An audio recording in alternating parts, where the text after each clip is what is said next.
Day 21. Getting concrete. Today was the day. Chris and Tina had decided to do some actual sleuthing.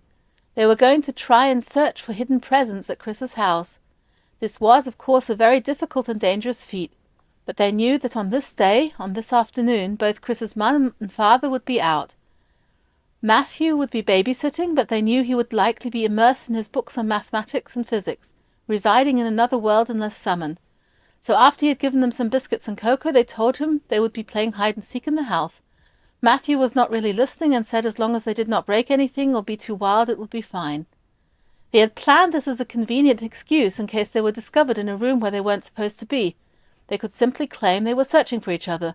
They were aware of the potential awkwardness, but no risk, no gain. They had also agreed on the importance of having a signal in case Chris's parents returned early. To address this, they attached a set of bells to the front door. If anyone opened the door, the bells would jingle loudly, serving as a clear and audible alert. As a fallback, they also brought along a bag of Christmas chocolates each. This way, if they were discovered peeking into cupboards too small to hide in, they could easily explain that they were setting up a game, a kind of Christmas egg hunt. So Chris started out in his father's study, while Tina, feeling very much at unease, started in the living room, looking in the cupboards and behind the couch. She found nothing unusual, but found several hiding places where she placed the chocolates. She was crouching low when she heard a voice behind her. "What do you think you're doing?" Chris's father had approached. Apparently there was another entrance to the house, not only the front door. Tina was shaking when she stood up, but she smiled bravely and showed her bag with Christmas treats. "Chris and I were planning to prepare a surprise. We are hiding some treats around the living room and also upstairs, sort of like an Easter egg hunt, but for Christmas. Our teacher, Mrs. Ward, said that in Christmas it is important not only to focus on receiving, but also on giving joy. And that was what we came up with. It's kind of a school project." Chris's father smiled, but still looked a little skeptical. "Okay, but where is Chris?"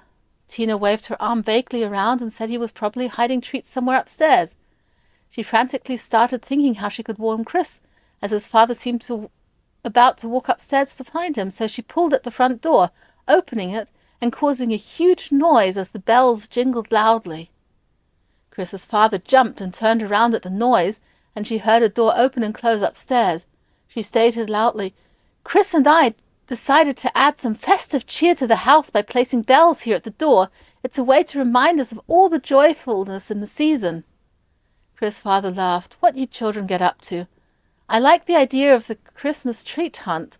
We will do that after supper, but I don't want to be startled at the dreadful clanging noise every time someone walks in the door." He went and took down the bells. Tina saw that Chris had appeared at the upstairs landing and inwardly sighed with release. "Yes, sir," she said. "Sorry, I think we did too much there. Sorry about that." Chris's father laughed. "No problem. Ah, there you are, Chris. Tina told me about your Christmas treat hunt. Where have you hidden treats? I'm not sure if your brothers and sisters will be happy if you've gone into their rooms to hide them."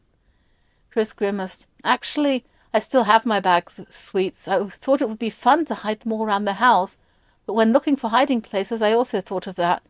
Let me help Tina and hide some more in the living room and possibly the kitchen and the hallway?" He looked up at his father questioningly.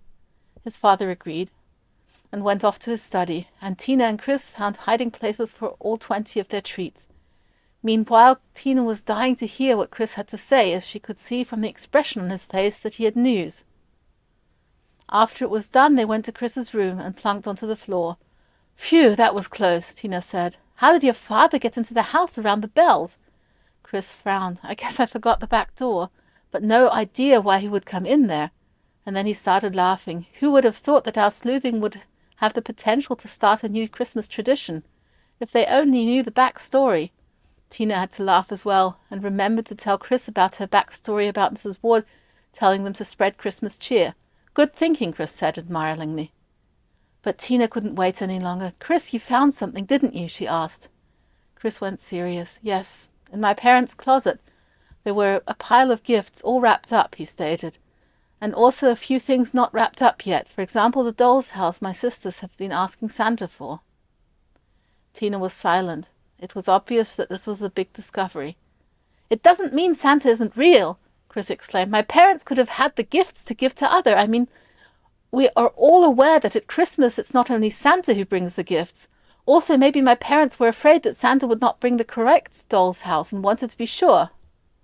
Tina continued to be silent. She knew Chris was just grasping at straws, and she found that while the evidence was starting to come together to prove that Santa did not exist, as had been her hypothesis, she did not like the hurt and confusion she saw in Chris's eyes. At the start of this quest, she had imagined how happy and proud she would be to win and convince Chris, but right now she just wanted to see him smile again in his usual carefree way. She did not really know what to do. She knew that she was not going to argue with him right now and prove her point. Let him figure it out. Suddenly she knew what she would say. "You know what, Chris? Let me ask my mother if I can sleep over on the 24th of December. Then we can lie in wait for Santa together. Wouldn't that be fun? Maybe we can ask Santa about it all when we catch him. Also, we haven't thought about it yet, but where do you address your letters with your Christmas wishes? Can't we just write a letter there and ask? Let's start now, and I can post it on my way home."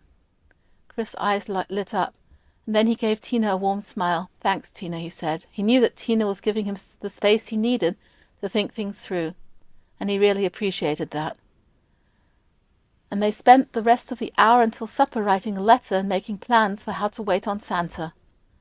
The Christmas treat hunt turned out to be a great success. Everyone was delighted, and Chris' mother said that this would be a new Christmas tradition in their family, which sent Tina and Chris off into peals of laughter that no one could quite understand. But that is the nice thing about the Christmas season. It's okay to burst into laughter and be full of joy for no concrete reason. 'Tis the season to be merry, after all.